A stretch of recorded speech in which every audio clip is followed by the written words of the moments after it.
ছত্তীশগড়ত বিজেপিৰ নিৰ্বাচনী ৰণদংকা আজি প্ৰচাৰ চলাব প্ৰধানমন্ত্ৰী নৰেন্দ্ৰ মোদীয়ে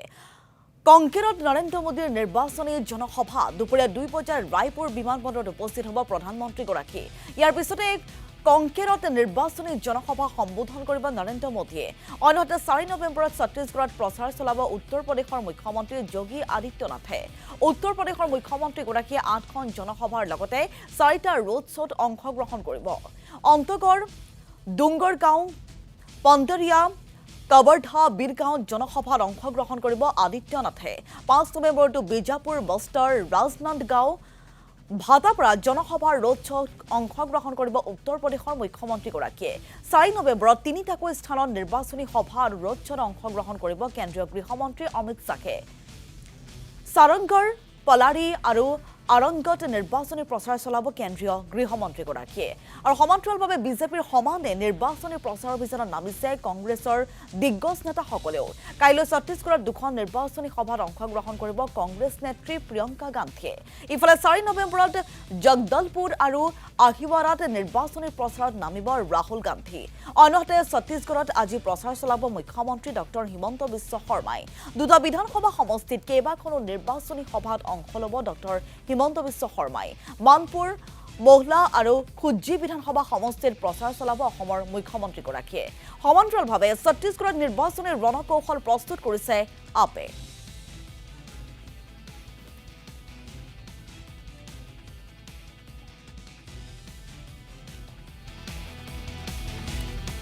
আৰু ইতিমধ্যে ছত্তীশগড়ত উপস্থিত হৈছেগৈ আমাৰ ৰাজনৈতিক সম্পাদক নয়ন প্ৰতিম কুমাৰ নিৰ্বাচনী প্ৰেক্ষাপট বৰ্তমান সময়ত কেনেধৰণৰ প্ৰচাৰ অভিযান কেনেদৰে বৰ্তমান সময়ত চলিছে সেই সন্দৰ্ভত জনাব আমাৰ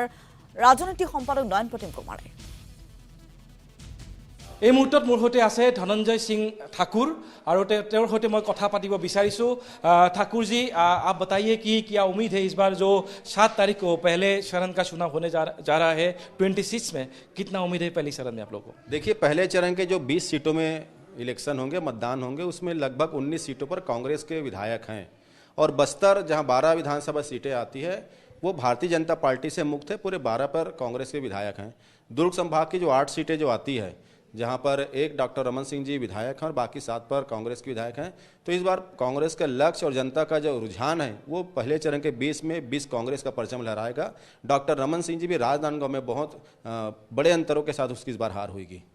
और दूसरी चरण में कितना उम्मीद है आप लोगों का दूसरे चरण में भी हमारा तो टारगेट है वैसे पूरे प्रदेश में 75 सीटें जीतने का लक्ष्य है उससे अधिक सीटें जीतेगा जिस प्रकार से कांग्रेस पार्टी ने जनता के बीच अपने विजन को रखा है चाहे किसानों की कर्ज माफ़ी की मैं बात कर लूँ धान की खरीदी 20 क्विंटल की बात कर लूँ या हेल्थ स्कीम में 10 लाख रुपए तक के निःशुल्क इलाज की बात कर लूँ या KG1 से PG तक के जो कॉलेज के पढ़ने वाले छात्र हैं उनकी निःशुल्क शिक्षा की बात कर लो इंजीनियरिंग कॉलेज की मेडिकल कॉलेज की IIT की डिप्लोमा की तो जिस प्रकार से जनता का रुझान कांग्रेस घोषणाओं पर है तो हम तो 75 से अधिक सीट जीतने का लक्ष्य कर रहे हैं बाकी जनता जितना आशीर्वाद देगा भरपूर आशीर्वाद देगा पूरी उम्मीद है इस बार गारंटीज की बारिश हो रही है निभा पाओगे आप लोग इतना आज के दिन में 17 हो गया आप लोग का देखिए 2018 में भी हमने कांग्रेस पार्टी ने जो घोषणाएं की थी हमने कहा था कि किसानों के कर्ज माफ़ करेंगे बिजली बिल हाफ की सुविधा प्रदान करेंगे किसानों को धान के 2500 रुपये देंगे आदिवासी वर्ग को पैसा के नियम बनाकर देंगे महिला स्व सहायता समूह कर्ज माफ़ी करेंगे और मुख्यमंत्री की शपथ लेने के बाद भूपेश बघेल जी 2 घंटे के भीतर प्रदेश के 20 लाख किसानों को कर्ज मुक्त करते हैं यहाँ पे महिला स्व सहायता समूह के 19 करोड़ रुपये की कर्ज माफ़ी होती है धान की कीमत वादानुसार 25 हमने दिया तो आज आप देखेंगे यही वो प्रदेश है जहाँ 15 साल में 7 से 8 लाख किसान धान बेचते थे आज 27 लाख किसान धान बेचने जा रहे हैं तो हमने वादा जो किया था उसको पूरा किया है और निश्चित तौर पर अभी जो हमारे लीडर जो वादा कर रहे हैं उसको भी हम उसी तरह पूरा करेंगे जैसे 2018 में किया था तो जो आप लोगों ने अभी तक 70 गारंटीज दिया है अभी तक उसमें किसान का कर्जा माफ और SSG जो है वुमेन ग्रुप का उनको भी कर्जा माफ करने का बात बोल रहे हैं आप लोगों को क्या ये बहुत भारी पड़ेगा बीजेपी पे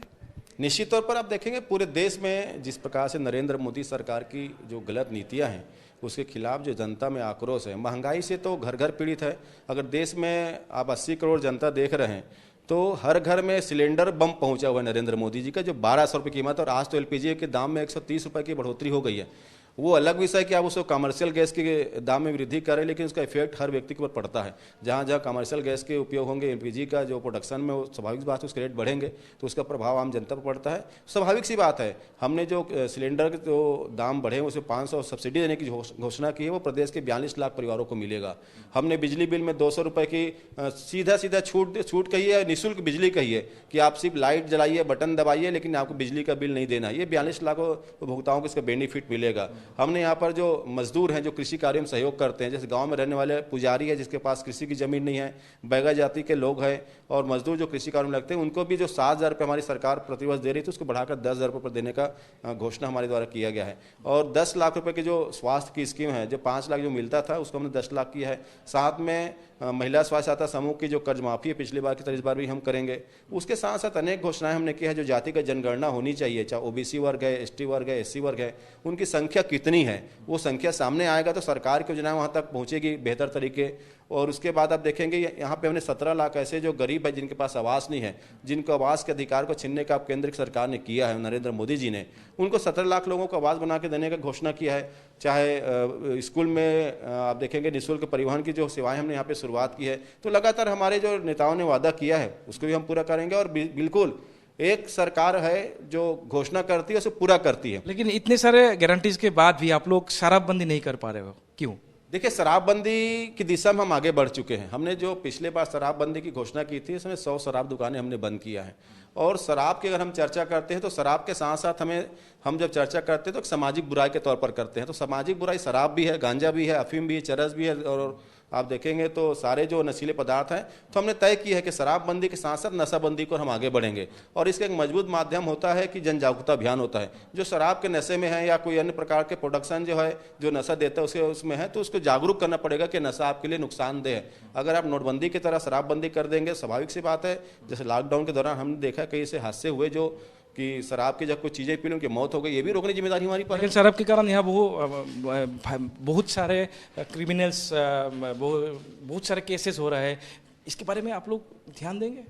देखिए, मैं समझता हूँ कि शराब के चलते जरूर कुछ असुविधाएं होती हैं, कुछ घटनाएं होती है, लेकिन क्या वो छत्तीसगढ़ वर्ष में हो रहा है? गुजरात में देख लीजिए बलात्कार की घटनाएं होती है, मध्य प्रदेश में आप देख लीजिए एक भारतीय जनता पार्टी के नेता आदिवासी युवक को पेशाब कर देता है। अब यही स्थिति हरियाणा में देख लीजिए, यही स्थिति आप उत्तर प्रदेश में देख लीजिए। तो शराबबंदी के दिशा में हम जब सोचते हैं तो हमारे पास सबसे बड़ी चिंता ये होती है कि छत्तीसगढ़ 7 राज्यों से घिरा हुआ है। अगर हम छत्तीसगढ़ में शराबबंदी करते हैं तो दूसरे राज्यों से जो अवैध शराब जो आएंगे, नस्ली शराब जो आएंगे, इनको भी रोकने एक बहुत बड़ा चैलेंज है। तो हमने कहा कि पूरे देश स्तर में शराबबंदी होनी चाहिए और इसके लिए हमने पहल करने की बात कही है। तो स्वाभाविक बात है शराबबंदी और नशाबंदी पूरे देश में होनी चाहिए, क्योंकि शराब बुराई है तो छत्तीसगढ़ के लिए बुराई है, मध्य प्रदेश के लिए बुराई है। और भाजपा अगर चाहती है शराबबंदी हो तो क्यों नहीं नोटबंदी की तरह शराबबंदी कर दे। एक दिन आधी रात को नरेंद्र मोदी जी आ जाए सूट बूट पहनकर और शराबबंदी की घोषणा कर दे, नशाबंदी की घोषणा कर दे। ये तो कम से कम जनता के हित में होगा, नोटबंदी तो जनता के हित में नहीं था। लेकिन एक और सवाल उठ रहा है इसमें कि आम आदमी पार्टी यहाँ चुनावी मैदान में है,